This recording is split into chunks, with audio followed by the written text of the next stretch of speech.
John chapter 6. Sometime after this, Jesus crossed to the far shore of the Sea of Galilee, that is, the Sea of Tiberias, and a great crowd of people followed him, because they saw the signs he had performed by healing the sick. Then Jesus went up on a mountainside and sat down with his disciples. The Jewish Passover festival was near. When Jesus looked up and saw a great crowd coming toward him, he said to Philip, "Where shall we buy bread for these people to eat?" He asked this only to test him, for he already had in mind what he was going to do.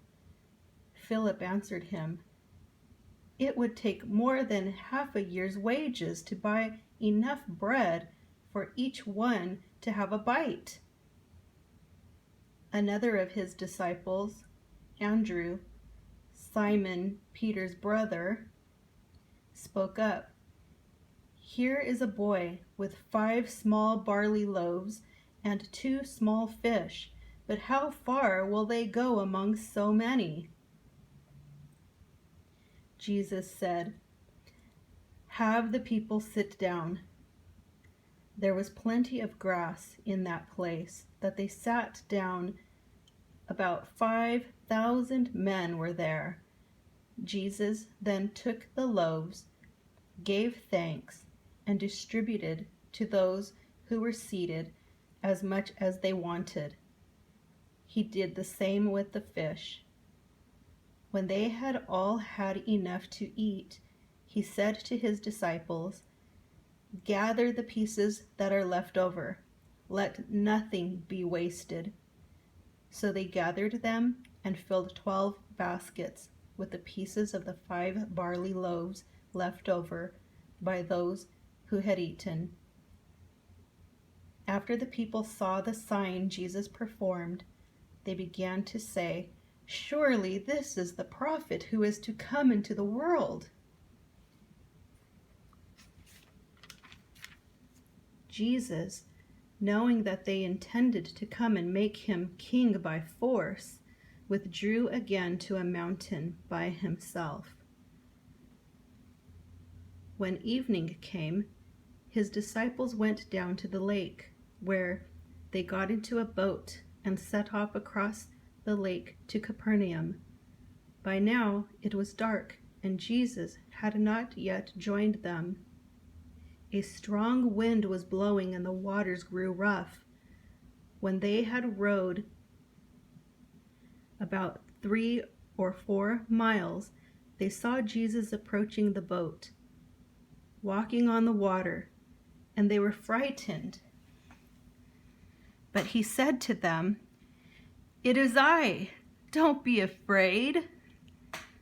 Then they were willing to take him into the boat, and immediately the boat reached the shore where they were heading. The next day, the crowd that had stayed on the opposite shore of the lake realized that only one boat had been there, and that Jesus had not entered it with his disciples, but that they had gone away alone. Then some boats from Tiberias landed near the place where the people had eaten the bread after the Lord had given thanks. Once the crowd realized that neither Jesus nor his disciples were there, they got into the boats and went to Capernaum in search of Jesus. When they found him on the other side of the lake, they asked him, "Rabbi, when did you get here?" Jesus answered, "Very truly I tell you, you are looking for me, not because you saw the signs I performed, but because you ate the loaves and had your fill. Do not work for food that spoils, but for food that endures to eternal life, which is the Son of Man will give you, for on him God the Father has placed his seal of approval." Then they asked him, "What must we do to do the works God requires?" Jesus answered, "The work of God is this, to believe in the one he has sent." So they asked him, "What sign then will you give that we may see it and believe you? What will you do? Our ancestors ate the manna in the wilderness, as it is written, 'He gave them bread from heaven to eat.'" Jesus said to them, "Very truly I tell you, it is not Moses who has given you the bread from heaven, but it is my Father who gives you the true bread from heaven. For the bread of God is the bread that comes down from heaven and gives life to the world." "Sir," they said, "always give us this bread." Then Jesus declared, "I am the bread of life. Whoever comes to me will never go hungry, and whoever believes in me will never be thirsty. But as I told you, you have seen me, and still you do not believe. All those the Father gives me will come to me, and whoever comes to me I will never drive away. For I have come down from heaven not to do my will, but to do the will of him who sent me. And this is the will of him who sent me, that I shall lose none of all those he has given me, but raise them up at the last day. For my Father's will is that everyone who looks to the Son and believes in him shall have eternal life, and I will raise them up at that last day." At this, the Jews there began to grumble about him because he said, "I am the bread that came down from heaven."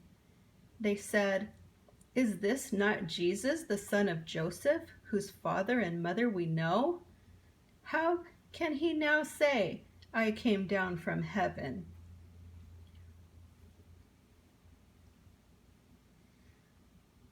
"Stop grumbling among yourselves," Jesus answered.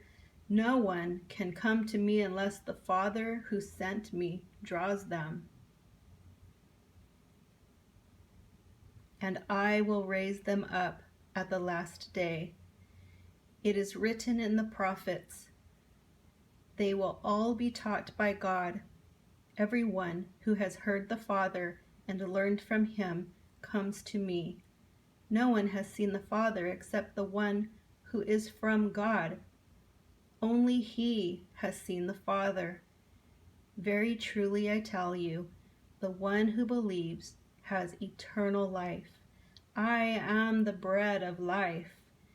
Your ancestors ate the manna in the wilderness, yet they died.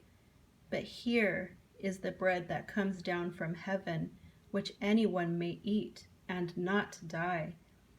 I am the living bread that came down from heaven. Whoever eats this bread will live forever. This bread is my flesh, which I will give for the life of the world." Then the Jews began to argue sharply among themselves, "How can this man give us his flesh to eat?" Jesus said to them, "Very truly I tell you, unless you eat the flesh of the Son of Man and drink his blood, you have no life in you. Whoever eats my flesh and drinks my blood has eternal life, and I will raise them up at the last day. For my flesh is real food, and my blood is real drink. Whoever eats my flesh and drinks my blood remains in me, and I in them, just as the living Father sent me, and I live because of the Father. So the one who feeds on me will live because of me. This is the bread that came down from heaven. Your ancestors ate manna and died, but whoever feeds on this bread will live forever." He said this while teaching in the synagogue in Capernaum. On hearing it, many of his disciples said, "This is a hard teaching. Who can accept it?" Aware that his disciples were grumbling about this, Jesus said to them, "Does this offend you? Then what if you see the Son of Man ascending to where he was before? The Spirit gives life. The flesh counts for nothing. The words I have spoken to you, they are full of the Spirit and life. Yet there are some of you who do not believe." For Jesus had known from the beginning which of them did not believe and who would betray him. He went on to say, "This is why I told you that no one can come to me unless the Father has enabled them." From this time, many of the disciples turned back and no longer followed him.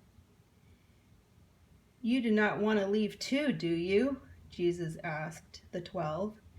Simon Peter answered him, "Lord, to whom shall we go? You have the words of eternal life. We have come to believe and to know that you are the Holy One of God." Then Jesus replied, "Have I not chosen you, the 12? Yet one of you is a devil." He meant Judas, the son of Simon Iscariot, who, though one of the 12, was later to betray him.